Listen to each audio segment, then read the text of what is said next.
Hello everyone, एक बार फिर से आप सभी का क्रेजी जीके ट्रिक के यूट्यूब प्लेटफॉर्म पर स्वागत है।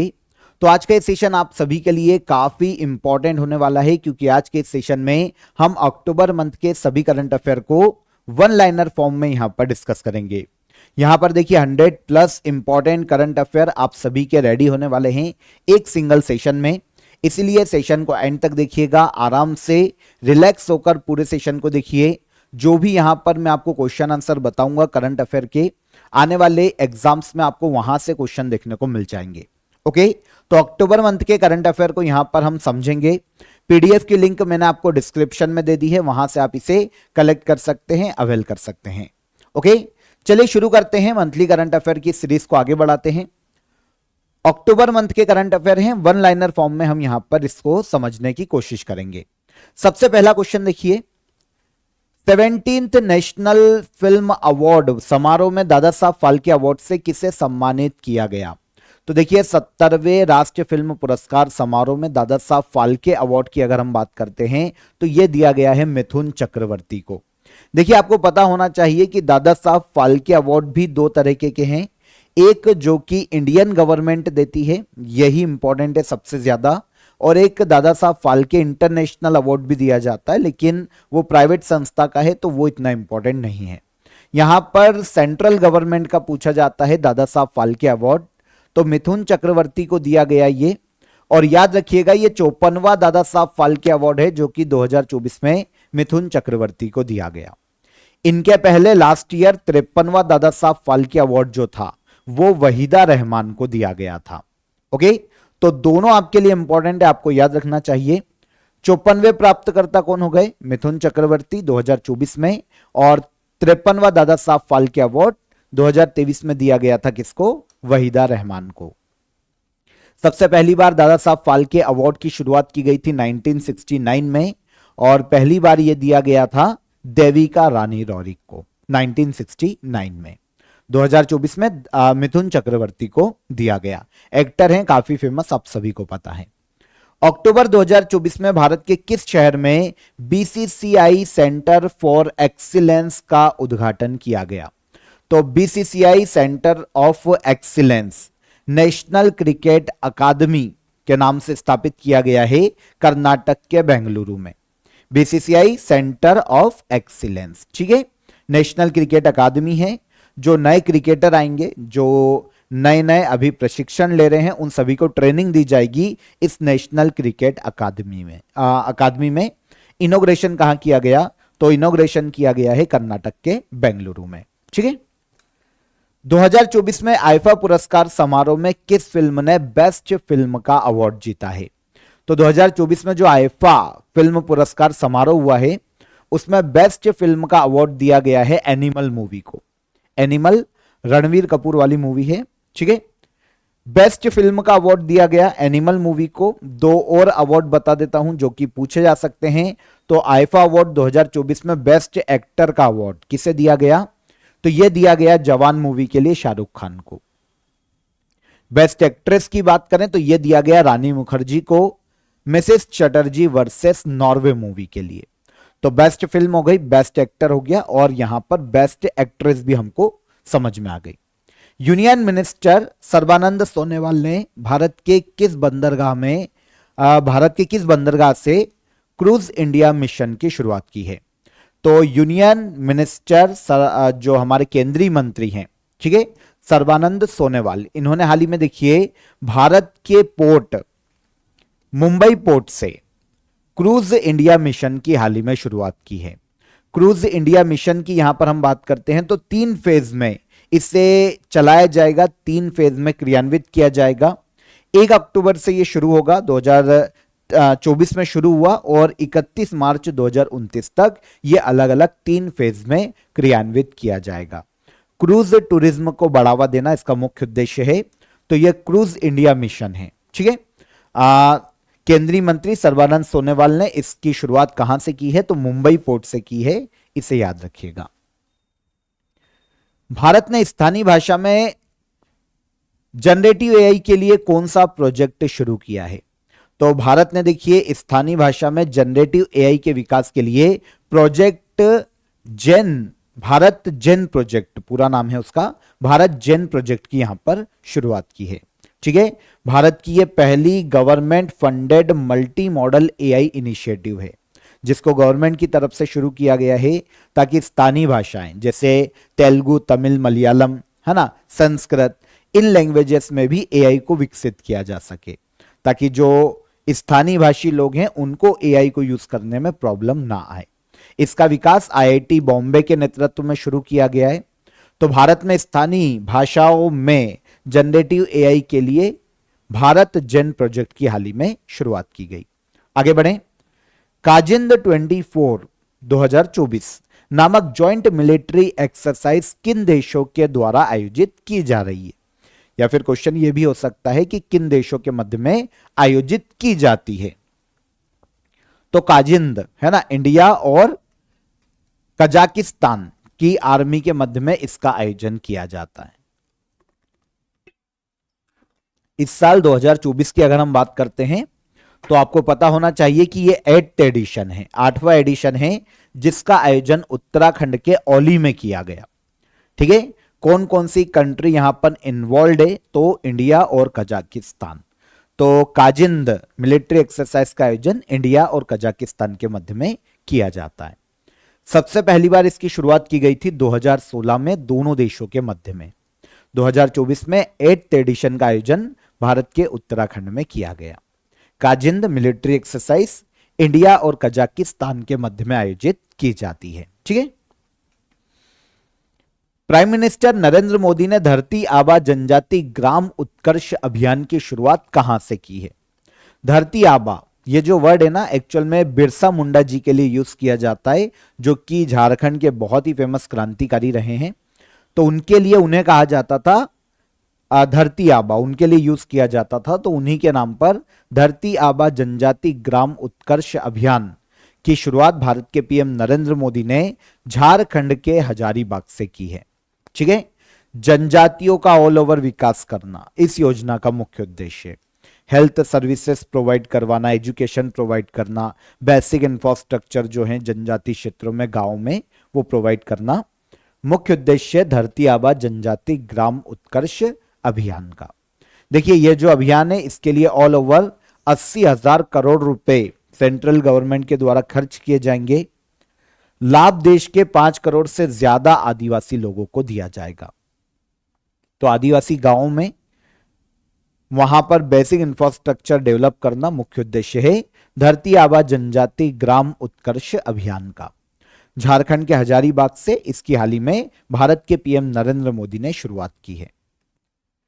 2 अक्टूबर 2024 को महात्मा गांधी की कौन सी जयंती मनाई गई? तो 2 अक्टूबर 2024 को महात्मा गांधी की 155वीं जयंती मनाई गई है। 155वीं जयंती है। महात्मा गांधी की बात करें तो जन्म कब हुआ था? 2 अक्टूबर 1869 में, है ना। तो 155वीं जयंती है 2 अक्टूबर 2024 में। देखिए, 2 अक्टूबर को ही लाल बहादुर शास्त्री की भी जयंती मनाई जाती है, जो कि भारत के दूसरे पीएम रह चुके। तो लाल बहादुर शास्त्री जी की 2024 में 120वीं जयंती मनाई गई थी। कौन सी? 120वीं जयंती। इसे भी याद रखिएगा, पूछा जा सकता है।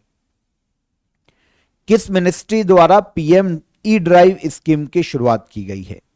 पीएम ई ड्राइव स्कीम की बात करें तो इसे शुरू किया गया है मिनिस्ट्री ऑफ हेवी इंडस्ट्रीज के द्वारा।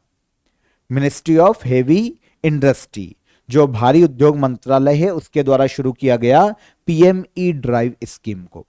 ऑब्जेक्टिव क्या है? तो भारत में इलेक्ट्रिक व्हीकल्स को बढ़ावा देना पीएम ई ड्राइव स्कीम का मुख्य उद्देश्य है। मिनिस्ट्री ऑफ हेवी इंडस्ट्री के द्वारा इसे हाल ही में लॉन्च किया गया है। ठीक है, आगे आइए।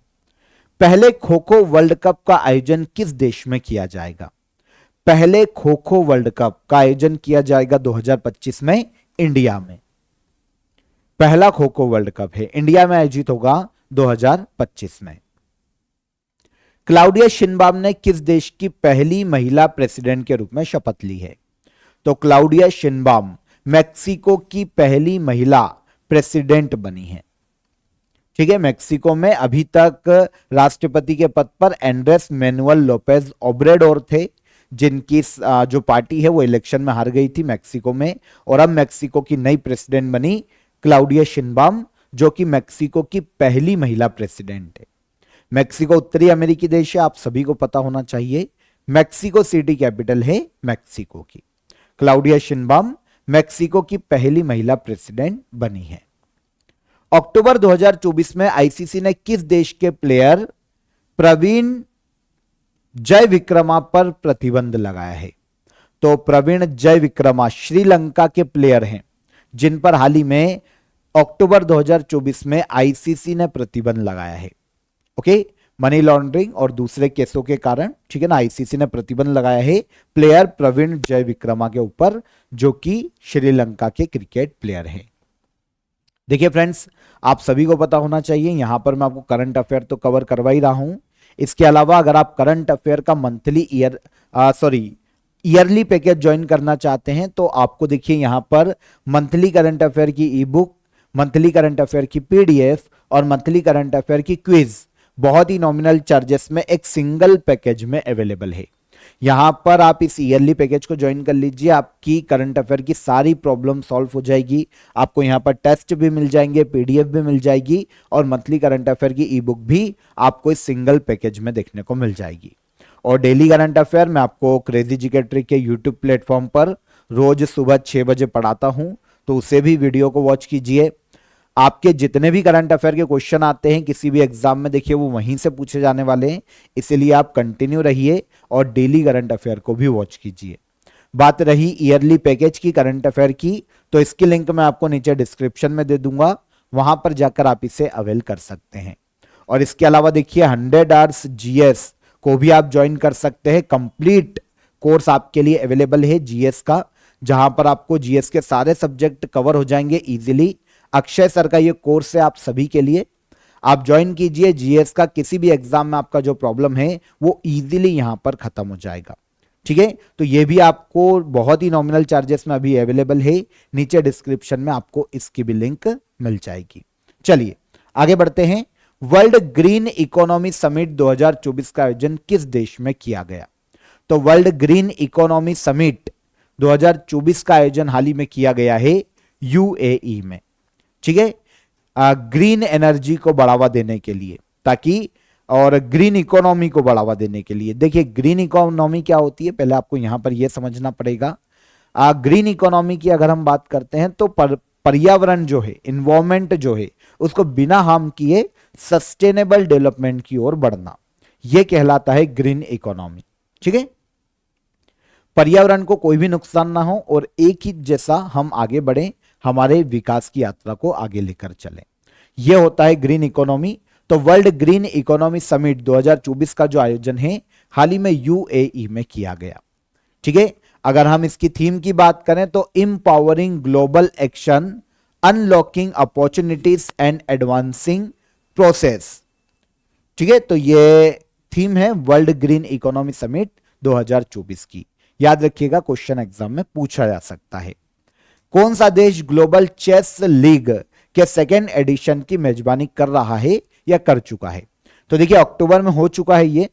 अक्टूबर में ग्लोबल चेस लीग का जो सेकेंड एडिशन है उसका आयोजन किया गया था इंग्लैंड में, ठीक है। 3 से लेकर 11 अक्टूबर 2024 तक इंग्लैंड की राजधानी लंदन में आयोजित किया गया था ग्लोबल चेस लीग का सेकेंड एडिशन, ठीक है। फर्स्ट एडिशन कहां आयोजित किया गया था?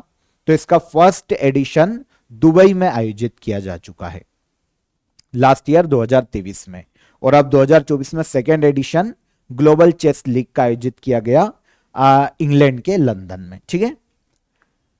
3 अक्टूबर 2024 को पीएम इंटर्नशिप स्कीम 2024 शुरू की गई, या प्राइम मिनिस्टर इंटर्नशिप स्कीम 2024 शुरू की गई। प्राइम मिनिस्टर इंटर्नशिप स्कीम 2024 के तहत हर माह कितने रुपए का स्टाइपेंड दिया जाएगा? तो देखिए इस स्कीम को समझिए। इंटर्नशिप स्कीम की बात करें, पीएम इंटर्नशिप स्कीम की, तो क्या होगा कि टॉप 500 कंपनीज में जो इंटर्न होते हैं, जो युवा हैं, उनको रोजगार दिया जाएगा, स्किल सिखाई जाएगी, और जब वो स्किल सीख रहे हैं तो हर महीने गवर्नमेंट के द्वारा उन्हें 5,000 रुपए का स्टाइपेंड दिया जाएगा, ठीक है। इंटर्नशिप के माध्यम से 1 करोड़ युवाओं को सशक्त बनाना पीएम इंटर्नशिप स्कीम 2024 का मुख्य उद्देश्य है। शस्त्र रामानुजन अवार्ड 2024 से किसे सम्मानित किया जाएगा? शस्त्र रामानुजन अवार्ड 2024 की बात करें तो यह दिया गया है अलेक्जेंडर डन को। अलेक्जेंडर दून या डन की बात करते हैं यहां पर हम, तो अमेरिका के एक बहुत ही फेमस गणितज्ञ है। ठीक है, यहां पर हमें शस्त्र रामानुजन अवार्ड के बारे में भी पता होना चाहिए कि यह अवार्ड क्या है। तो देखिए, मैथमेटिक्स के क्षेत्र में दिया जाता है शस्त्र रामानुजन अवार्ड। 2005 में इसकी शुरुआत की गई थी और लास्ट ईयर 2023 में यह रुइक्सियांग झांग, जो कि यूनिवर्सिटी ऑफ कैलिफोर्निया बार्कले के गणितज्ञ हैं यूएसए के, इनको दिया गया था 2023 में। और अब 2024 में अलेक्जेंडर डन को दिया गया है शस्त्र रामानुजन अवार्ड 2024। 95वें Murugappa gold cup hockey tournament 2024 का खिताब किसने जीता? 95वें Murugappa gold cup hockey tournament 2024 का खिताब अपने नाम किया है इंडियन रेलवे ने। इंडियन रेलवे ने Murugappa gold cup hockey tournament के फाइनल में इंडियन ऑयल कॉर्पोरेशन की टीम को हराया है और Murugappa gold cup hockey tournament 2024 जीता। यह 95वां एडिशन है और यह भी याद रखिएगा कि मुरुगप्पा गोल्ड कप हॉकी की प्रतियोगिता है। यह भी एग्जाम में क्वेश्चन आता है। सबसे पहली बार इसकी शुरुआत की गई थी 1901 में मद्रास चैलेंज कप के रूप में। इसे तमिलनाडु में शुरू किया गया था। तमिलनाडु के चेन्नई में इसका आयोजन किया जाता है। Murugappa gold cup hockey tournament 2024 में किसने जीता? तो इंडियन रेलवे ने। अक्टूबर 2024 में कैबिनेट ने किन भाषाओं को क्लासिकल लैंग्वेज का दर्जा दिया है? तो अक्टूबर 2024 में सेंट्रल कैबिनेट ने 5 भाषाओं को क्लासिकल लैंग्वेज का दर्जा दिया। कितनी भाषाओं को? 5 भाषा। कौन कौन सी है? मराठी, पाली, प्राकृत, असमीज और बंगाली। ठीक है, रिपीट करता हूं, मराठी, पाली, प्राकृत, असमी और बंगाली। ये 5 लैंग्वेज हैं जिन्हें अक्टूबर 2024 में सेंट्रल कैबिनेट ने क्लासिकल लैंग्वेज का दर्जा दिया है। वैसे इन 5 लैंग्वेज के पहले भी 6 लैंग्वेजेस को क्लासिकल लैंग्वेज का दर्जा दिया जा चुका है। सबसे पहली बार क्लासिकल लैंग्वेज का दर्जा दिया गया था तमिल को 2004 में। कब? 2004। फिर संस्कृत 2005, ठीक है, इंपॉर्टेंट है, याद रखना। फिर कन्नड़ 2008 और तेलुगु भी 2008। फिर मलयालम 2013 और फिर उड़िया 2014। तो ये पहले 6 क्लासिकल लैंग्वेज थी। अब मराठी, पाली, प्राकृत, असमी और बंगाली जुड़ी 5। तो टोटल क्लासिकल लैंग्वेजेस वर्तमान में कितनी है? क्वेश्चन आ जाए तो वर्तमान में 11 क्लासिकल लैंग्वेजेस है इंडिया में। ठीक है, याद रखना। प्राज फाउंडेशन द्वारा जारी किए गए शहरी शासन सूचकांक में कौन सा राज्य पहले स्थान पर रहा है? तो अर्बन गवर्नेंस इंडेक्स की बात करें, मतलब शहरी शासन सूचकांक, मतलब किस राज्य में सबसे अच्छा शहरी शासन है, वहां की नगर निगम, नगर पालिका कितना अच्छा काम कर रही है, लोग कितने ज्यादा अवेयर हैं, इस आधार पर इस इंडेक्स को तैयार किया जाता है। अब शहरी शासन सूचकांक में जो टॉप पर स्टेट रहा वो है केरला। ठीक है, और जो सबसे लोअर स्टेट रहा है वो है नागालैंड। निम्न प्रदर्शन करने वाला राज्य कौन? नागालैंड। और टॉप परफॉर्मिंग स्टेट कौन? तो ये हो जाता है केरला। कौन सा इंडेक्स है? शहरी शासन सूचकांक। ठीक है, पहले स्थान पर केरला शहरी शासन के मामले में और लास्ट में है नागालैंड निम्न प्रदर्शन करने वाला। ब्रिटेन ने इंडियन ओशन में स्थित चागोस आइलैंड को किस देश को सौंपने का फैसला किया है? तो चागोस आइलैंड जो कि इंडियन ओशियन हिंद महासागर में स्थित है, इंग्लैंड के अधीन था, अभी तक ब्रिटेन के अधीन था। अब ब्रिटेन ने घोषणा की है कि वो चागोस आइलैंड को वापस मॉरिशस को लौटा देगा, क्योंकि कभी इतिहास में मॉरिशस के ही ये द्वीप थे जो कि औपनिवेशिक काल में ब्रिटेन के अंडर में चले गए। अब ब्रिटेन ने घोषणा की है कि वो हिंद महासागर में स्थित चागोस द्वीप को मॉरिशस को वापस कर देगा, है ना। इंडिया 700 बिलियन अमेरिकी डॉलर के फॉरेन रिजर्व को पार करने वाली दुनिया की कौन सी इकोनॉमी बन गया है? तो इंडिया 700 बिलियन अमेरिकी डॉलर के फॉरेन रिजर्व, विदेशी मुद्रा भंडार को पार करने वाला वर्ल्ड की 4th कंट्री बन गया है। ठीक है। इंडिया के अलावा चाइना, जापान और स्विट्जरलैंड, ये 3 इकोनॉमी है जिनके पास 700 बिलियन अमेरिकी डॉलर से ज्यादा का मुद्रा भंडार है। और अब आरबीआई ने एक डेटा जारी किया है और उसके अकॉर्डिंग इंडिया का जो विदेशी मुद्रा भंडार है, जो फॉरेन रिजर्व है, वो 700 बिलियन अमेरिकी डॉलर को पार कर गया है। और ऐसा करने वाला इंडिया वर्ल्ड का 4th नेशन बना है, 4th कंट्री बना है जिसके पास 700 बिलियन अमेरिकी डॉलर से ज्यादा विदेशी मुद्रा भंडार है। National wildlife week India में जीवों के संरक्षण के उद्देश्य से मनाया जाता है। National wildlife week India में जीवों के संरक्षण के लिए मनाया जाता है। निम्नलिखित में से किस महीने में यह मनाया जाता है? तो नेशनल वाइल्ड लाइफ वीक ये इंडिया में मनाया जाता है अक्टूबर मंथ में। ठीक है। वन्यजीव सप्ताह हर साल 2 अक्टूबर से लेकर 8 अक्टूबर के बीच में बनाया जाता है। उद्देश्य क्या है? लोगों को वन्यजीव संरक्षण या वन्यजीवों के संरक्षण के प्रति प्रेरित करना, अवेयर करना मुख्य उद्देश्य है नेशनल वाइल्ड लाइफ वीक को मनाए जाने का। हर साल अक्टूबर में 2 अक्टूबर से लेकर 8 अक्टूबर तक ये ऑब्जर्व किया जाता है। हाल ही में डीआरडीओ ने वशोरात्स डिफेंस सिस्टम का सफलतापूर्वक परीक्षण किया है। वशोरात्स का पूर्ण रूप क्या है? तो अगर हम वशोरात्स डिफेंस सिस्टम की बात करते हैं तो ये very short range air defence system है। क्या है? Very short range air defence system. हाल ही में डीआरडीओ जो कि भारत का रक्षा अनुसंधान संस्थान है, इसने वशोरात्स का सफलतापूर्वक परीक्षण किया है। वैसे आप यहां पर यह समझते हैं कि very short range air defence system क्या होता है? देखिए, सरफेस से एयर में मार करने वाला डिफेंस सिस्टम है। एक टैंक की तरह आपको दिखाई देगा। ठीक है। हवा में अगर कोई भी ऑब्जेक्ट आता है, चाहे मिसाइल हो जाए, ड्रोन हो जाए, दुश्मन का कोई भी दूसरी मिसाइल हो जाए, तो उसको हवा में ही नष्ट करने की ये क्षमता रखती है। तो ये very short range, almost 8 kilometre तक की रेंज है, एयर डिफेंस सिस्टम है वशोरात्स। मालाबार नेवल एक्सरसाइज 2024 में भारत के साथ साथ कौन से देश भाग ले रहे हैं? तो मालाबार नेवल एक्सरसाइज की बात करें तो इंडिया के साथ साथ इसमें पार्टिसिपेट करते हैं ऑस्ट्रेलिया, जापान और यूएसए। 4 देशों के मध्य में आयोजित किया जाता है मालाबार नेवल एक्सरसाइज, है ना। नौसैन्य अभ्यास से नेवी पार्टिसिपेट करती है 4 देशों की, इंडिया, ऑस्ट्रेलिया, जापान और यूएसए। 2024 में अक्टूबर मंथ में 8 से लेकर 18 अक्टूबर तक आंध्र प्रदेश के विशाखापट्टनम में मालाबार नेवल एक्सरसाइज का आयोजन किया गया, इंडिया, ऑस्ट्रेलिया, जापान और यूएसए के मध्य में। सबसे पहली बार मालाबार नेवल एक्सरसाइज की जो शुरुआत है 1992 में की गई थी, 1992 में। निम्नलिखित में से किसे 2024 के लिए फिजियोलॉजी और या फिर मेडिसिन के नोबेल प्राइज से सम्मानित किया गया? तो मेडिसिन का जो नोबेल है विक्टर एम्ब्रोस और गेरी रूकुन को दिया गया है। ठीक है ना। तो विक्टर एम्ब्रोस और गेरी रूकुन को, दोनों को ही मेडिसिन के नोबेल से सम्मानित किया गया 2024 में। नोबेल का पूरा वीडियो आपको क्रेजी जी के ट्रिक के यूट्यूब प्लेटफॉर्म पर मिल जाएगा, देख लेना वहां से। बथुकम्मा फेस्टिवल इंडिया के किस राज्य में मनाया जाता है? इंपॉर्टेंट है, आर्ट एंड कल्चर से क्वेश्चन पूछा जाता है। बथुकम्मा फेस्टिवल यह मनाया जाता है तेलंगाना स्टेट में, इसे फूलों का त्योहार भी कहते हैं। ठीक है।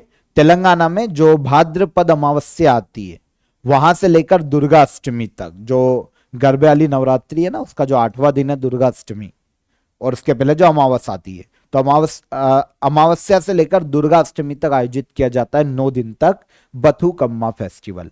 फूलों का त्योहार भी कहा जाता है, तेलंगाना राज्य में इसे सेलिब्रेट किया जाता है। अक्टूबर 2024 में मध्य प्रदेश गवर्नमेंट द्वारा किसे किशोर कुमार सम्मान 2024 से सम्मानित करने की घोषणा की गई?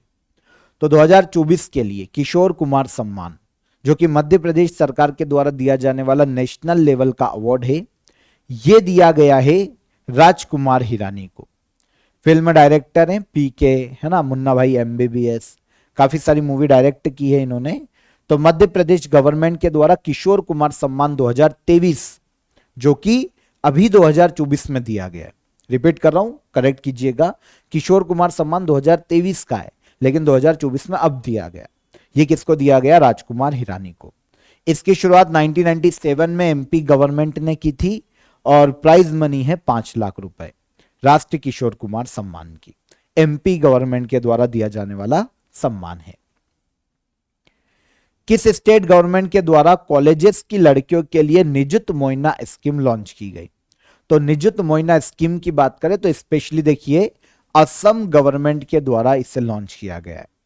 जो छात्राएं हैं, है ना, जो महिलाएं हैं, लड़कियां हैं, उन्हें हायर एजुकेशन के लिए आर्थिक सहायता राज्य सरकार देगी, असम सरकार। क्लास 11th और 12th की छात्राओं को 1,000 रुपए हर माह दिया जाएगा। डिग्री के लिए पढ़ने वाली जो फर्स्ट ईयर से फाइनल वाली स्टूडेंट्स हैं, छात्राएं हैं, उन्हें 1250 रुपए पर मंथ दिए जाएंगे और पोस्ट ग्रेजुएशन की छात्राओं को 2,500 रुपए पर मंथ दिए जाएंगे राज्य सरकार के द्वारा। तो योजना का नाम है निजुत मोइना योजना, ठीक है ना। असम सरकार ने हाल ही में इसे राज्य में शुरू किया है। फिजिक्स के लिए नोबेल प्राइज 2024 किसे दिया गया? तो फिजिक्स के लिए नोबेल या भौतिकी के लिए नोबेल पुरस्कार दिया गया है जॉन हॉपफील्ड और जेफरी हिंटन, ठीक है ना, जेफरी हिंटन, यहां पर इनका नाम थोड़ा सा अलग है। तो जॉन हॉपफील्ड और जेफरी हिंटन, इन यहां पर देखिए जॉन हॉपफील्ड की बात करें तो यूएसए से बिलोंग करते हैं और जेफरी हिंटन की बात करते हैं तो ये यूनाइटेड किंगडम से आते हैं। इन दोनों को ही फिजिक्स के नोबेल प्राइज से सम्मानित किया गया 2024 में। जिम्नास्ट दीपा कर्माकर ने संन्यास की घोषणा की है। दीपा कर्माकर किस राज्य से संबंधित है? देखिए दीपा कर्माकर की बात करें तो बहुत ही फेमस जिम्नास्ट है। प्रोडोनोवा वॉल्ट जो कि जिम्नास्ट का एक बहुत ही टफ, है ना, एक फॉर्म होता है, उसके लिए जाना जाता है दीपा कर्माकर को। यह भारत के त्रिपुरा राज्य से बिलोंग करती है, ठीक है ना। हाल ही में इन्होंने रिटायरमेंट का अनाउंसमेंट किया है। खेलों के क्षेत्र में दीपा कर्माकर के योगदान के कारण उन्हें 2015 में अर्जुन अवार्ड दिया गया था, 2016 में मेजर ध्यानचंद खेल रत्न अवार्ड दिया गया और 2017 में दिया गया था पद्मश्री। किसको? दीपा कर्माकर, जिम्नास्ट। किस राज्य से? त्रिपुरा राज्य से। आगे बढ़े। अक्टूबर 2024 में मध्य प्रदेश के मेहर में उस्ताद अलाउद्दीन खां संगीत समारोह के कौन से संस्करण का आयोजन किया गया? तो पहले तो यह याद रखिए कि उस्ताद अलाउद्दीन खां बहुत ही फेमस सरोद वादक थे मध्य प्रदेश के।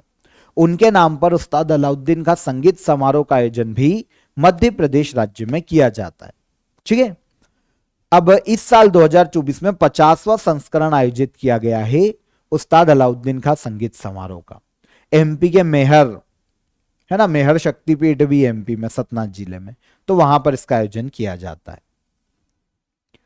जम्मू कश्मीर असेंबली इलेक्शन 2024 में किस पार्टी ने सबसे ज्यादा सीटें जीती? तो जम्मू कश्मीर में जो विधानसभा चुनाव हुए थे उसमें सबसे ज्यादा सीटें जीती हैं जम्मू कश्मीर नेशनल कॉन्फ्रेंस ने और इन्हीं के सीएम बने हैं जम्मू कश्मीर में उमर अब्दुल्ला। पेरू के लीमा में आयोजित 4th ISSF world junior world championship 2024 में भारत पदक तालिका में कौन से स्थान पर रहा? तो पहला फैक्ट कि 4th ISSF junior world championship 2024 का आयोजन कहां किया गया? तो आयोजन किया गया पेरू के लीमा में। यहां पर मेडल टेली में इंडिया फर्स्ट नंबर पर रहा है। इंडिया ने ऑल ओवर 13 गोल्ड जीते, 3 सिल्वर जीते और 8 ब्रॉन्ज मेडल अपने नाम किए। टोटल 24 मेडल के साथ इंडिया मेडल टेली में पहले स्थान पर रहा 4th ISSF junior world championship 2024 में, ठीक है। 2024 में रसायन विज्ञान का नोबेल प्राइज किस रिसर्चर्स को दिया गया? तो रसायन या केमिस्ट्री के नोबेल पुरस्कार की बात करते हैं तो यह 2024 में दिया गया है डेविड बेकर, डेमिस हसाबिस और जॉन एन जंपर को, ठीक है ना। इनमें डेविड की बात करें तो यूएसए से बिलोंग करते हैं डेविड बेकर। डेमिस हसाबिस की बात करें तो ये यूके के हैं और जॉन एम जंपर की बात करें तो ये भी यूके से बिलोंग करते हैं। तो इन तीनों को ही केमिस्ट्री के नोबेल पुरस्कार से सम्मानित किया गया। हाल ही में WHO ने भारत को ट्रेकोमा उन्मूलन के लिए सम्मानित किया है। कि हमने ट्रेकोमा को खत्म कर दिया है। ट्रेकोमा ह्यूमन बॉडी में किससे संबंधित डिसीज है? तो ट्रेकोमा आंखों से संबंधित रोग है जिसको हाल ही में भारत ने खत्म करने में सफलता प्राप्त की है। ठीक है। हरियाणा असेंबली इलेक्शन 2024 में किस पार्टी ने बहुमत हासिल किया? हरियाणा असेंबली इलेक्शन 2024 में बहुमत हासिल किया है भारतीय जनता पार्टी ने। बीजेपी ने बहुमत हासिल किया और बीजेपी के सीएम बने हैं यहां पर नायब सिंह सैनी, है ना। 48 सीट, 90 सीटें हैं हरियाणा में, उसमें से 48 सीटें बीजेपी ने जीती और नायब सैनी यहां पर सीएम बने हैं बीजेपी के हरियाणा में। के सैयद किस अफ्रीकी देश के राष्ट्रपति चुने गए? तो के सैयद की बात करें तो यह अफ्रीकी देश ट्यूनीशिया के राष्ट्रपति चुने गए हैं। वैसे ट्यूनीशिया के ये दूसरी बार प्रेसिडेंट बने हैं के सैयद। 2019 में फर्स्ट टाइम ये ट्यूनीशिया के प्रेसिडेंट नियुक्त किए गए थे। ठीक है। फेमस इंडस्ट्रियलिस्ट रतन टाटा का हाल ही में निधन हो गया। इन्हें किस वर्ष पद्म विभूषण से सम्मानित किया गया था? तो रतन टाटा बहुत ही फेमस इंडस्ट्रियलिस्ट थे, उद्योगपति थे जिनका हाल ही में निधन हुआ। 2008 में समाज सेवा के लिए इन्हें पद्म विभूषण से सम्मानित किया जा चुका है। 2000 में इन्हें पद्म भूषण दिया गया था और 2008 में पद्म विभूषण से सम्मानित किया गया। किसको? तो ये हो जाएंगे रतन टाटा। 44 और 45th आसियान समिट 2024 का आयोजन किस देश में किया गया? 44th और 45 आसियान समिट 2024 का आयोजन किया गया लाओस में। कहां पर? लाओस। ठीक है ना। लाओस की राजधानी वियंताने में 44th और 45th आसियान समिट का हाल ही में आयोजन किया गया।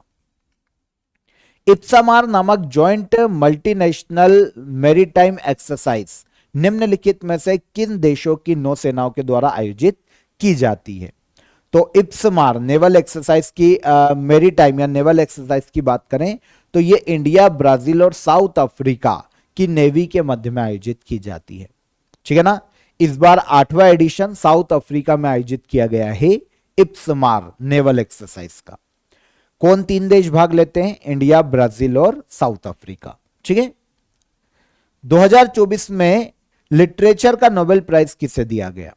साहित्य का नोबेल प्राइज 2024 में हाल ही में दिया गया है हांगकांग को। दक्षिण कोरिया की राइटर है, ऑथर है हांगकांग, जिन्हें 2024 में लिटरेचर के नोबेल प्राइज से सम्मानित किया गया। प्रसिद्ध टेनिस प्लेयर राफेल नडाल ने संन्यास की घोषणा की है। राफेल नडाल का संबंध किस देश से है? तो बहुत ही फेमस टेनिस प्लेयर हैं राफेल नडाल, जिन्होंने अक्टूबर में इंटरनेशनल टेनिस खेलों से संन्यास की घोषणा की। ये स्पेन के बहुत ही फेमस टेनिस खिलाड़ी हैं। आपने काफी बार इनका नाम सुना होगा, राफेल नडाल का, है ना। ग्लोबल हंगर इंडेक्स 2024 में भारत की रैंक क्या है? ग्लोबल हंगर इंडेक्स 2024 की बात करें तो इसमें भारत को 105वीं रैंक पर रखा गया। किस देश में कितनी ज्यादा भूखमरी है, कुपोषण है, इस आधार पर इस इंडेक्स को तैयार किया जाता है। 2024 के इंडेक्स में 127 देशों को इंक्लूड किया गया था।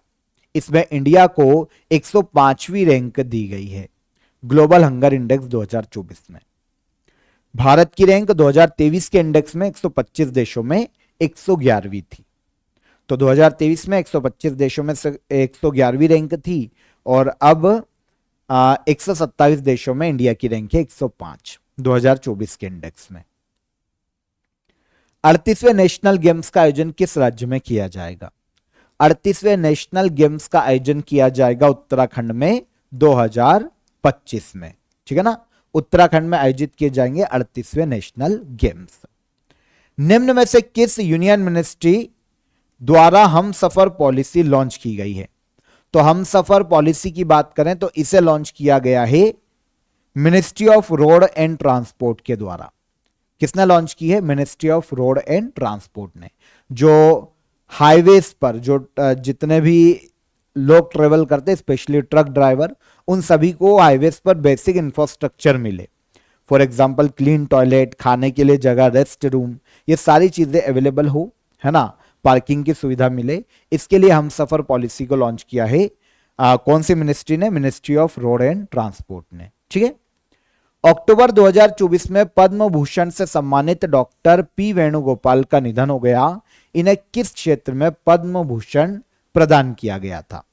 तो पी वेणुगोपाल की बात करें तो इन्हें पद्म भूषण दिया जा चुका है मेडिसिन के क्षेत्र में। हाल ही में इनका निधन हो गया है लंबी बीमारी के बाद। ठीक है ना।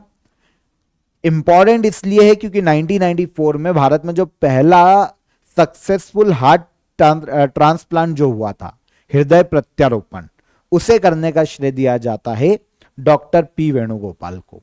हाल ही में इनका निधन हो गया। मेडिसिन के क्षेत्र में इन्हें पद्म भूषण से सम्मानित किया जा चुका है। ठीक है। 2024 में शांति का नोबेल प्राइज से किसे सम्मानित किया गया? शांति के नोबेल प्राइज की बात करें 2024 में तो शांति का नोबेल प्राइज दिया गया था निहोन हिदांक्यो ऑर्गेनाइजेशन को। जापान का एक ऑर्गेनाइजेशन है निहोन हिदांक्यो ऑर्गेनाइजेशन। जापान में हिरोशिमा नागासाकी पर जो परमाणु हमला हुआ था, उस हमले के बाद जितने भी प्रभावित लोग हैं उनकी मदद करने में इस ऑर्गेनाइजेशन ने बहुत ही बड़ी भूमिका निभाई है। और पूरे वर्ल्ड में न्यूक्लियर वेपन्स को खत्म करने के लिए भी यह संस्था काम करती है कि पूरे देश को जागरूक किया जाए, सभी देशों को वर्ल्ड में, कि न्यूक्लियर वेपन का यूज युद्ध में न किया जाए। तो इसके लिए भी यह संस्था काम करती है। निहोन हिदांक्यो ऑर्गेनाइजेशन जापानी ऑर्गेनाइजेशन है, इसे याद रखिएगा। ठीक है। तो 2024 में इसे शांति का नोबेल हाल ही में दिया गया। निम्न में से कौन दुनिया की 8000 मीटर ऊंची सभी 14 चोटियों पर चढ़ने वाले दुनिया के सबसे युवा व्यक्ति बने हैं? तो दुनिया की 8000 मीटर ऊंची सभी 14 चोटियों पर चढ़ने वाले दुनिया के सबसे युवा व्यक्ति बने नीमा रिंजी शेरपा। नीमा रिंजी शेरपा की बात करें तो 18 साल के हैं सिर्फ। 8000 मीटर से ऊंची चोटियां 14 जो कि हमको हिमालय और काराकोरम क्षेत्र में देखने को मिलती है, इन्हें इस पर चढ़ने वाले दुनिया के सबसे युवा व्यक्ति कौन है? नीमा रिंजी शेरपा, जो कि नेपाल से बिलोंग करते हैं। निम्न में से किसने इंटर पार्लियामेंट्री यूनियन की 149th बैठक में भारत के प्रतिनिधि मंडल की अध्यक्षता की है? तो इंटर पार्लियामेंट्री यूनियन की 149th बैठक में भारत का जो प्रतिनिधि मंडल गया था, जो डेलीगेशन ग्रुप गया था, उसकी अध्यक्षता की थी ओम बिरला ने। किसने की थी? ओम बिरला ने। ठीक है।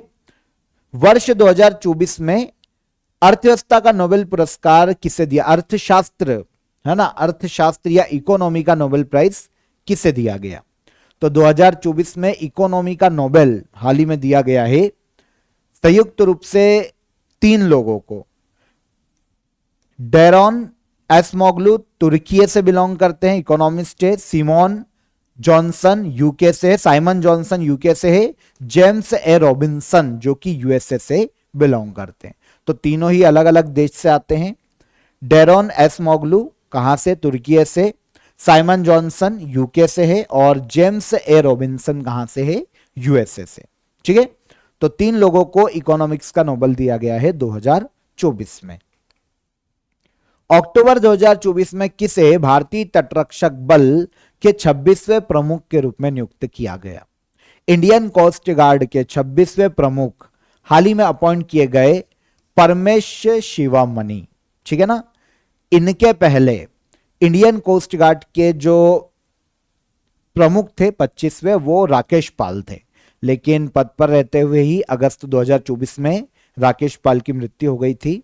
और अब इंडियन कोस्ट गार्ड के 26वें प्रमुख को नियुक्त किए गए परमेश शिवामणि। ठीक है। 15 अक्टूबर को महाराष्ट्र और झारखंड विधानसभा चुनाव 2024 की घोषणा की गई। महाराष्ट्र और झारखंड राज्य में कितनी विधानसभा की सीटें हैं? तो अगर हम महाराष्ट्र और झारखंड विधानसभा की सीटों की बात करते हैं तो महाराष्ट्र में हमको 288 और झारखंड में 81 विधानसभा की सीटें देखने को मिलती है। नेशनल इलेक्शन कमीशन ने अक्टूबर में घोषणा की थी महाराष्ट्र और झारखंड विधानसभा चुनाव की। इस मंथ नवंबर में इसके इलेक्शन कंडक्ट कराए जाएंगे और 23 नवंबर के आसपास इनके रिजल्ट भी आ जाएंगे। ठीक है। तो तो महाराष्ट्र में विधानसभा की सीटें कितनी है? 288 और झारखंड में कितनी है? 81। इसरो के किस मिशन के लिए इंटरनेशनल एस्ट्रोनॉटिकल फेडरेशन ने इसरो को वर्ल्ड स्पेस अवार्ड से सम्मानित किया है? तो इसरो के चंद्रयान 3 के लिए जो इंटरनेशनल एस्ट्रोनॉटिकल फेडरेशन है उसने इसरो को वर्ल्ड स्पेस अवार्ड से सम्मानित किया है। ठीक है, चंद्रयान 3 के लिए। राष्ट्रीय सुरक्षा गार्ड के या एनएसजी के 40वां स्थापना दिवस किस दिन मनाया गया? राष्ट्रीय सुरक्षा गार्ड या नेशनल सिक्योरिटी गार्ड का जो 40वां फाउंडेशन डे है वो मनाया गया है 16 अक्टूबर को। ठीक है ना, 40वां स्थापना दिवस है, आपको ये याद रखना चाहिए क्योंकि एनएसजी की जो स्थापना है वो 16 अक्टूबर 1984 में की गई थी। ब्लैक कैट कमांडो के नाम से भी एनएसजी को ही जाना जाता है। 40वां स्थापना दिवस 16 अक्टूबर को मनाया गया। और एक और चीज याद रखिएगा कि विश्व खाद्य दिवस भी 16 अक्टूबर को ही मनाया जाता है। ठीक है, देश का पहला हिंदी साहित्य संग्रहालय कहां स्थापित किया जाएगा? देश का पहला हिंदी साहित्य संग्रहालय वाराणसी उत्तर प्रदेश में स्थापित किया जाएगा। हरियाणा के मुख्यमंत्री के रूप में नायब सिंह सैनी को पद की शपथ किसने दिलवाई? अभी मैंने आपको बताया था कि हरियाणा में बीजेपी की गवर्नमेंट जीत कर आई है, 48 सीटें लेकर आई है 90 में से। बीजेपी के सीएम बने हरियाणा में नायब सिंह सैनी। इनको पद की शपथ हरियाणा के राज्यपाल बंडारू दत्तात्रेय के द्वारा दिलवाई गई। ठीक है, तो हरियाणा के वर्तमान में राज्यपाल हैं बंडारू दत्तात्रेय और हरियाणा के सीएम कौन हो गए? तो ये हो गए Nayab Singh Saini. ICC hall of fame में शामिल होने वाली दुनिया की दूसरी महिला क्रिकेट खिलाड़ी कौन है? आईसीसी हॉल ऑफ फेम में शामिल होने वाली दुनिया की दूसरी महिला क्रिकेट खिलाड़ी की बात करें तो यह है नीतू डेविड। कौन? नीतू डेविड। देखिए 2024 में एलेस्टेटर कुक जो कि इंग्लैंड के खिलाड़ी हैं, ठीक है, साउथ अफ्रीका के खिलाड़ी एबी डिविलियर्स और इंडियन महिला क्रिकेट खिलाड़ी नीतू डेविड, इन तीनों को ही 2024 के लिए आईसीसी हॉल ऑफ फेम में शामिल किया गया। तो नीतू डेविड अभी आईसीसी हॉल ऑफ फेम में शामिल हुई, इंडियन है। 2023 में भारत की पूर्व कप्तान डायना एडुल्जी को आईसीसी हॉल ऑफ फेम में शामिल किया गया था। तो पहली डायना एडुल्जी थी 2023 में और अब 2024 में दूसरी कौन हो गई? नीतू डेविड। ठीक है, इंडियन महिला प्लेयर। मेरा हाउ चोंगमा नामक त्योहार सभी समुदायों में शांति और सौहार्द को बढ़ावा देने के लिए किस राज्य में मनाया जाता है? मेरा हाउ चोंगमा फेस्टिवल यह मनाया जाता है भारत के मणिपुर राज्य में। मणिपुर की सारी कम्युनिटीज जो हैं वो एक साथ मिलकर शांति स्थापित करने के लिए, सौहार्द स्थापित करने के लिए मेरा हाउ चोंगमा फेस्टिवल को सेलिब्रेट करती है मणिपुर राज्य में। निम्नलिखित में से किसने मिस इंडिया 2024 का खिताब जीता है? मिस इंडिया 2024 का खिताब जीता है निकिता पोरवाल ने। मध्य प्रदेश की उज्जैन से बिलोंग करती है निकिता पोरवाल। ठीक है, अब ये जो मिस वर्ल्ड कंपटीशन होगा उसमें इंडिया को रिप्रेजेंट करेगी। तो मिस इंडिया 2024 से कौन? निकिता पोरवाल। निम्नलिखित में से किसने यूनाइटेड नेशन नॉनसेन शरणार्थी पुरस्कार 2024 जीता है? तो यूनाइटेड नेशन नॉनसेन शरणार्थी पुरस्कार 2024 जीता है सिस्टर रोसिता मिलेसी ने। ब्राजील की एक सोशल वर्कर है सिस्टर रोसिता मिलेसी, जिन्हें ग्लोबल लॉरिएट अवार्ड से सम्मानित किया गया है। देखिए यूनाइटेड नेशन नॉनसेन शरणार्थी पुरस्कार ग्लोबली जिस व्यक्ति को दिया जाता है उसे ग्लोबल लॉरिएट अवार्ड से सम्मानित किया जाता है। तो यह हो गई सिस्टर रोसिता मिलेसी, ब्राजील की सोशल वर्कर या ह्यूमन राइट एक्टिविस्ट है। निम्नलिखित में से किस शतरंज ग्रैंड मास्टर ने अक्टूबर 2024 में WR चेस मास्टर कप 2024 जीता है? तो WR मतलब world rapid chess master cup 2024 का खिताब भारत के अर्जुन एरिगेसी ने अपने नाम किया। अर्जुन एरिगेसी भारत के चेस ग्रैंड मास्टर है, तेलंगाना राज्य से बिलोंग करते हैं। ठीक है, इन्होंने लंदन में आयोजित world rapid chess master cup 2024 का खिताब अपने नाम किया है 2024 में, शतरंज ग्रैंड मास्टर अर्जुन एरिगेसी ने। भारत के किस राज्य में कटी बिहू महोत्सव आयोजित किया गया? तो कटी बिहू महोत्सव की बात करें तो आप तो बिहू भी याद रखिएगा, यह भारत के सिक्किम राज्य में स्पेशली बहुत धूमधाम से मनाया जाता है। सिक्किम नहीं है, यह असम होना चाहिए था। कटी बिहू ये असम राज्य में मनाया जाता है, इसको करेक्ट कीजिएगा। भारत के असम राज्य में मनाया जाता है बिहू पर्व, बहुत ही पूछा जाता है एग्जाम में, ठीक है ना। तो 3 प्रकार के बिहू है, करेक्ट कीजिएगा। ये 3 प्रकार के बिहू होते हैं। एक होता है, देखिए कटी बिहू या काती बिहू के नाम से भी, भोगाली बिहू के नाम से भी जाना जाता है। तो भले ही कोई सा भी बिहू हो, लेकिन उसके नाम के आगे आपको बिहू मिलेगा। तो आप बिहू को ही याद रख लो फसल उत्सव के रूप में। बिहू कहां सेलिब्रेट किया जाता है? तो यह भारत के असम राज्य में मनाया जाता है, ठीक है। इतना याद रखना इंपॉर्टेंट है। किस राज्य सरकार ने राज्य के सभी आवासीय स्कूलों और रायचूर यूनिवर्सिटी का नाम बदलकर महर्षि वाल्मीकि के नाम पर करने की घोषणा की है? तो अगर हम बात करें कि किस राज्य ने सभी आवासीय स्कूल, जनजातीय आवासीय स्कूल और रायचूर यूनिवर्सिटी का नाम बदलकर महर्षि वाल्मीकि के नाम पर किया है, तो यह हो जाएगा भारत का कर्नाटक राज्य। कौन? कर्नाटका, ठीक है ना। इसको स्पेशली नोट कीजिएगा। बिहू पर्व कहां मनाया जाता है? असम में, न कि सिक्किम में, ठीक है। असम इसका करेक्ट आंसर है। चलिए, अंतरराष्ट्रीय गरीबी उन्मूलन दिवस कब मनाया जाता है? अंतरराष्ट्रीय गरीबी उन्मूलन दिवस की बात करें तो यह मनाया जाता है 17 अक्टूबर को।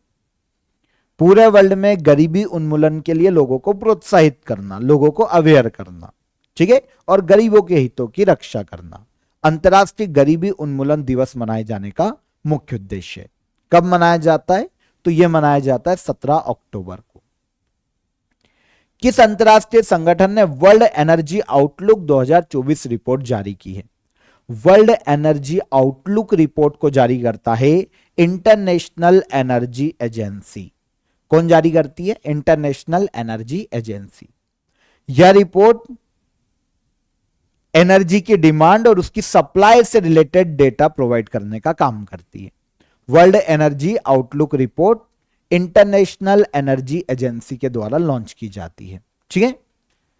16वें ब्रिक्स शिखर सम्मेलन 2024 का आयोजन किस शहर में किया जाएगा?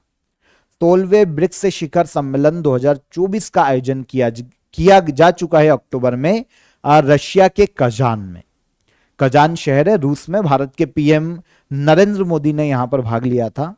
तो 16वां ब्रिक्स शिखर सम्मेलन है 2024 में, अक्टूबर मंथ में रूस के कजान में आयोजित किया जा चुका है।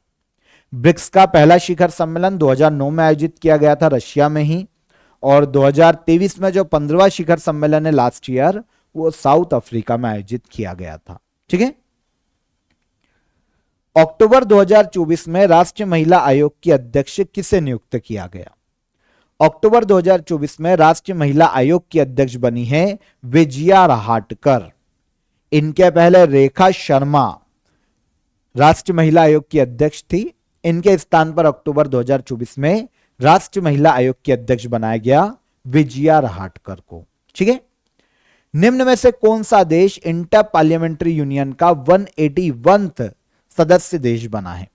तो इंटर पार्लियामेंट्री यूनियन का 181वां सदस्य देश बना है जमैका, ठीक है। कैरेबियाई कंट्री है जमैका। इंटर पार्लियामेंट्री यूनियन की 149th बैठक अभी हमने बात की थी, जो कि स्विट्जरलैंड के जिनेवा में आयोजित की गई थी। यहां पर जमैका इंटर पार्लियामेंट्री यूनियन का 181वां मेंबर बना है Jamaica. 9th women's T20 cricket world cup 2024 का खिताब किस देश ने जीता? 9th women's T20 cricket world cup 2024 का खिताब जीता न्यूजीलैंड ने। देखिए, women's T20 cricket world cup का यह 9th एडिशन था 2024 में। आयोजन किया गया यूएई में। विनर रहा न्यूजीलैंड, पहली बार ही इसने टाइटल जीता है। और रनर अप की बात करें तो रनर अप रहा है साउथ अफ्रीका। कौन रहा? South Africa. 2023 में ऑस्ट्रेलिया विनर रहा था और होस्ट कंट्री थी साउथ अफ्रीका, ठीक है। और इस बार होस्ट कंट्री है यूएई, विनर रहा न्यूजीलैंड और रनर अप रहा साउथ अफ्रीका। ठीक है, तो न्यूजीलैंड विनर रहा है 9th women's T20 cricket world cup 2024 का। नौसैनिक अभ्यास नसीम अल बहर भारत और किस देश के मध्य आयोजित किया जाता है? नसीम अल बहर एक नेवल एक्सरसाइज है जो कि भारत और ओमान के मध्य में आयोजित की जाती है। इस साल ये 14वां एडिशन है, 14th एडिशन है और शुरुआत की गई थी 1993 में। नसीम अल बहर इंडिया और ओमान के मध्य में आयोजित की जाने वाली एक नेवल एक्सरसाइज है, इसे याद रखिएगा। आगे आ जाएं। अक्टूबर 2024 में किसने इंडोनेशिया के राष्ट्रपति पद की शपथ ली है? तो अक्टूबर 2024 में इंडोनेशिया के प्रेसिडेंट बने हैं प्रबोवो सुबियांतो। इंडोनेशिया के 8वें प्रेसिडेंट है, ध्यान रखना, प्रबोवो सुबियांतो। निम्न में से किसे इंडियन चैंबर्स ऑफ कॉमर्स का अध्यक्ष नियुक्त किया गया? इंडियन चैंबर्स ऑफ कॉमर्स के अध्यक्ष नियुक्त किए गए अभ्युदय जिंदल। यहां पर Indian chamber of commerce Bharat में जो इंडस्ट्री और उद्योग है उनकी एक जो उच्च संस्था है, संगठन है, एक कमर्शियल ऑर्गेनाइजेशन है जो कि भारत में इंडस्ट्री और उद्योगों के हितों के लिए काम करता है। इसकी स्थापना 1925 में कोलकाता में हुई थी। हेडक्वार्टर भी कोलकाता में देखने को मिलता है। इंडियन चैंबर्स ऑफ कॉमर्स के अध्यक्ष अभी बने हैं अभ्युदय जिंदल। हाल ही में प्रधानमंत्री नरेंद्र मोदी ने किस राज्य में अंबिकापुर हवाई अड्डे का शुभारंभ किया? तो भारत के पीएम नरेंद्र मोदी ने अंबिकापुर हवाई अड्डे का इनॉग्रेशन किया है भारत के राज्य छत्तीसगढ़ में। नया हवाई अड्डा है अंबिकापुर हवाई अड्डा, छत्तीसगढ़। हाल ही में आए तूफान ऑस्कर से कौन सा देश प्रभावित हुआ? तो ऑस्कर से प्रभावित होने वाला देश है क्यूबा। ठीक है, उत्तरी अटलांटिक महासागर में आया था तूफान ऑस्कर, इससे प्रभावित हुआ था क्यूबा। भारत और सिंगापुर वायुसेना के मध्य में संयुक्त सैन्य प्रशिक्षण, ठीक है ना, जॉइंट मिलिट्री ट्रेनिंग के कौन से संस्करण का आयोजन किया गया? तो इंडिया और सिंगापुर की एयरफोर्स के मध्य में जॉइंट मिलिट्री ट्रेनिंग के 12वें संस्करण का आयोजन किया गया। कहां पर? तो भारत के पश्चिम बंगाल राज्य में कलाईकुंडा में जो एयरफोर्स स्टेशन है वहां पर 12th एडिशन आयोजित हुआ है जॉइंट मिलिट्री ट्रेनिंग का। किसके मध्य में? भारत और सिंगापुर की एयरफोर्स के मध्य में। भारत ने काला ज्वार रोग को खत्म करने में सफलता हासिल की। यह रोग किससे फैलता है? काला ज्वार रोग की बात करें तो यह फैलता है पैरासाइट के माध्यम से। पैरासाइट परजीवी के माध्यम से फैलने वाला रोग है जिसको खत्म करने में भारत ने सफलता हासिल की है। अनुसूचित जातियों का उपवर्गीकरण लागू करने वाला देश का पहला राज्य कौन सा? तो अनुसूचित जातियों में उपवर्गीकरण मतलब सब कोटा, जो कि अगस्त में सुप्रीम कोर्ट ने भी आदेश दिया था, उसे लागू करने वाला देश का पहला राज्य हो गया है हरियाणा। ठीक है, हरियाणा। निम्न में से कौन वियतनाम देश के राष्ट्रपति चुने गए? वियतनाम के प्रेसिडेंट चुने गए हैं लुओंग कुओंग। ठीक है, लुओंग कुओंग को टोलेम के स्थान पर वियतनाम का नया प्रेसिडेंट अपॉइंट किया गया। वियतनाम के पीएम की बात करें तो फॉम मिन वर्तमान में वियतनाम के पीएम है। प्रेसिडेंट कौन बने? Luong Cuong. संयुक्त राष्ट्र दिवस कब मनाया जाता है? बहुत ही बेसिक क्वेश्चन है लेकिन इंपॉर्टेंट है। यूनाइटेड नेशन डे मनाया जाता है 24 अक्टूबर को, क्योंकि 24 अक्टूबर 1945 में यूएन की स्थापना हुई थी। तो यूनाइटेड नेशन डे कब मनाया जाता है? तो यह मनाया जाता है 24 अक्टूबर को। चर्चा में रहा करतारपुर, ठीक है, यह सही है 1945, ओके। चर्चा में रहा करतारपुर साहिब गलियारा भारत और किस देश के मध्य में स्थित है? करतारपुर साहिब गलियारा इंडिया और पाकिस्तान के मध्य में देखने को मिलता है। ठीक है, 2019 में शुरू हुआ था। पाकिस्तान में करतारपुर साहिब सिख धर्म का एक पवित्र स्थल है, गुरु नानक जी से रिलेटेड। वहां पर यात्रा के लिए पंजाब से बॉर्डर से होते हुए गलियारा बनाया गया है, तो जो सिख धर्म के हमारे भाई बहन हैं वो दर्शन करने जा सकते हैं। तो करतारपुर साहिब गलियारा इंडिया और पाकिस्तान के मध्य में स्थित है। 2019 में गुरु नानक जी की 550वीं जयंती पर यह शुरू किया गया था। अभी सुर्खियों में इसलिए है क्योंकि 5 साल बाद ये जो कॉन्ट्रैक्ट है फिर से रिन्यू किया गया है आगे 5 साल के लिए कि गलियारा चालू रहेगा। 8वें प्रवासी भारतीय दिवस 2025 का आयोजन किस राज्य में किया जाएगा? 8वें प्रवासी भारतीय दिवस 2025 का आयोजन किया जाएगा ओडिशा में। ठीक है, 8 से लेकर 10 जनवरी 2025 तक ओडिशा के भुवनेश्वर में इसका आयोजन किया जाएगा। इसके पहले जो 17वां प्रवासी भारतीय दिवस समारोह था वो जनवरी 2023 में मध्य प्रदेश के इंदौर में आयोजित किया गया था। ठीक है ना, तो ये इंपॉर्टेंट है, इसे याद रखिएगा। ये लाइन यहां की नहीं है, इसे कट कर दीजिए यहां से। एशियन डेवलपमेंट बैंक का 69वां सदस्य देश कौन बना? तो एशियन डेवलपमेंट बैंक एडीबी का 69वां सदस्य देश की बात करते हैं तो यह बना है इजराइल। कौन बना? इजराइल। ठीक है, एशियन डेवलपमेंट बैंक का 69वां member country Israel. Book witness किस भारतीय खिलाड़ी की आत्मकथा है? विटनेस की बात करें तो यह आत्मकथा है साक्षी मलिक, ऑटोबायोग्राफी। साक्षी मलिक को जानते? रेसलर है, इंडियन रेसलर। इनकी आत्मकथा है विटनेस।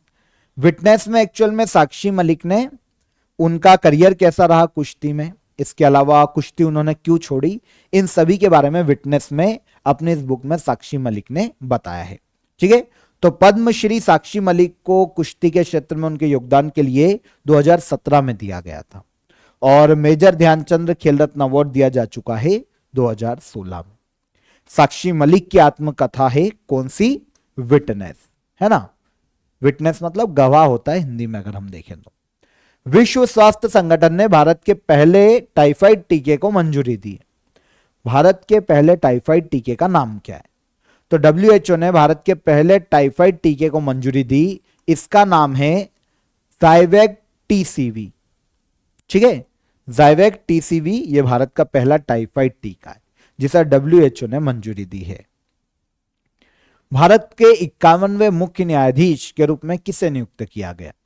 भारत के 51वें मुख्य न्यायाधीश बने हैं संजीव खन्ना। अभी तक भारत के 50वें मुख्य न्यायाधीश थे DY चंद्रचूड़ और अब 51वें नियुक्त होंगे संजीव खन्ना। ठीक है ना, आप शपथ लेंगे ये नवंबर के मिड में, संजीव खन्ना। हाल ही में रानी रामपाल ने संन्यास की घोषणा की। रानी रामपाल निम्नलिखित में से किस खेल से संबंधित है? रानी रामपाल की बात करें तो बहुत ही फेमस हॉकी खिलाड़ी, ये ध्यान रखना। हाल ही में इन्होंने संन्यास की घोषणा की है हॉकी खेलों से। रानी रामपाल ने हॉकी के खेलों में इनके योगदान के लिए इन्हें 2016 में अर्जुन अवार्ड दिया जा चुका है और इसके अलावा मेजर ध्यानचंद खेल रत्न अवार्ड और पद्मश्री रानी रामपाल को 2020 में दिया गया था। हॉकी खिलाड़ी है, इंटरनेशनल हॉकी खेलों से इन्होंने संन्यास की घोषणा की। सिम्बेक्स निम्नलिखित में से किन देशों के बीच आयोजित होने वाला एक सैन्य अभ्यास है? सिम्बेक्स की बात करें तो यह सैन्य अभ्यास है इंडिया और सिंगापुर के मध्य में।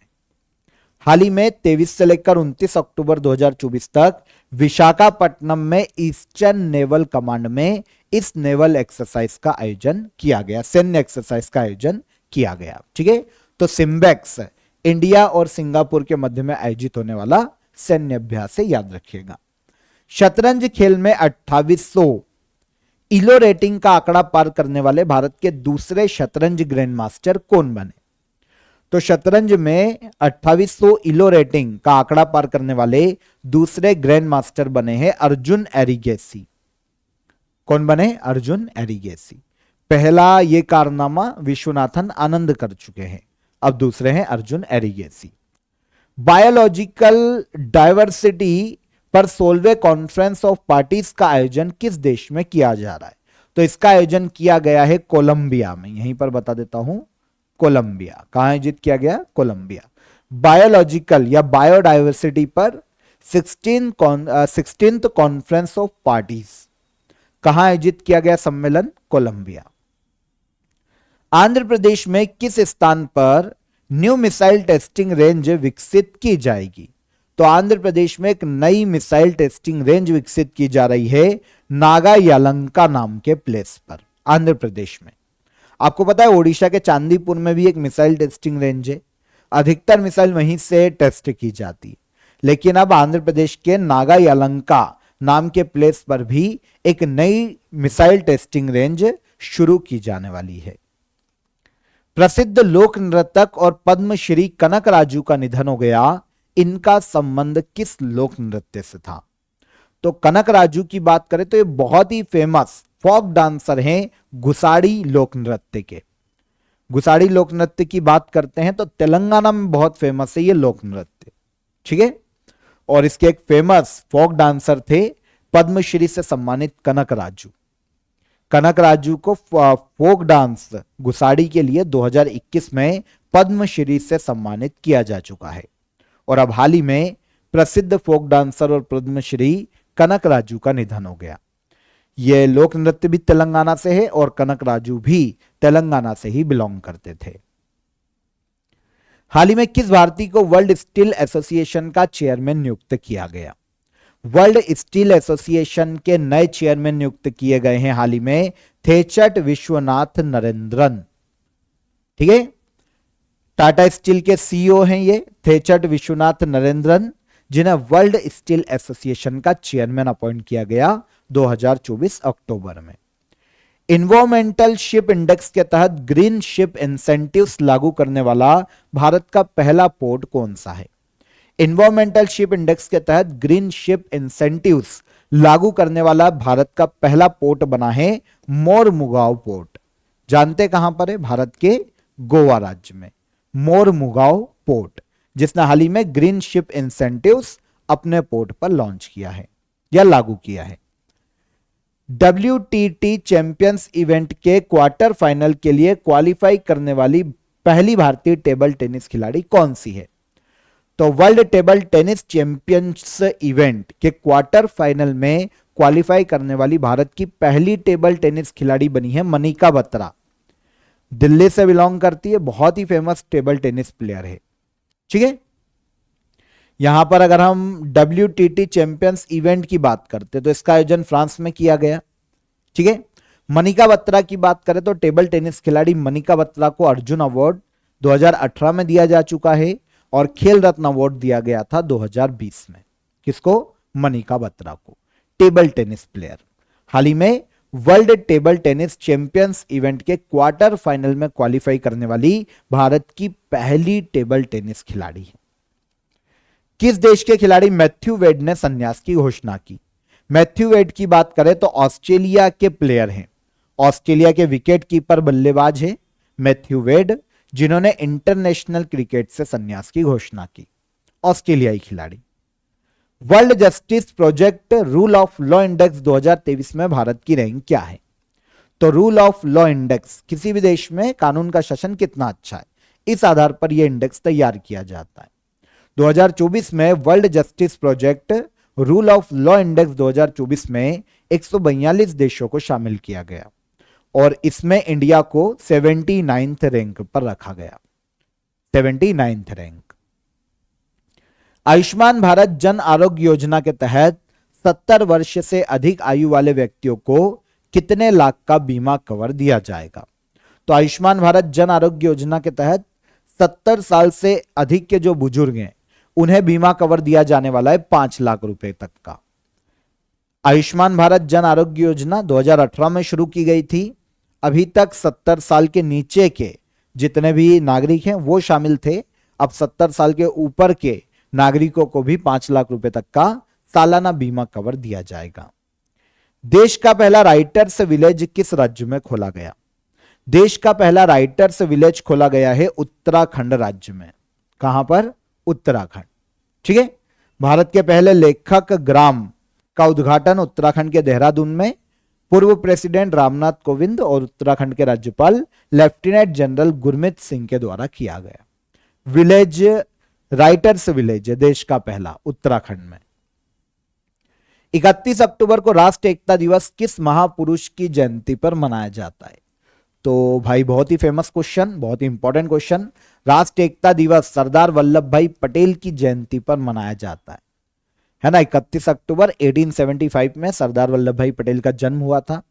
लौह पुरुष कहलाते हैं, आयरन मैन ऑफ इंडिया, है ना। इनका जो जन्म दिवस है इसे देश में राष्ट्रीय एकता दिवस के रूप में मनाया जाता है।